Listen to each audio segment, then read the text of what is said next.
Welcome to WebStyle Plus. Learn how to disable autosave in VS Code when errors are detected.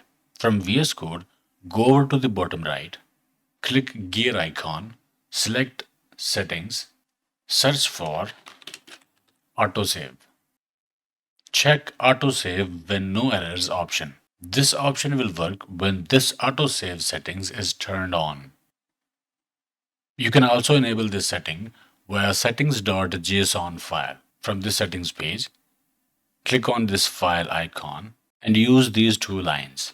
Files.autosave when no errors, true, and files.autosave on focus change.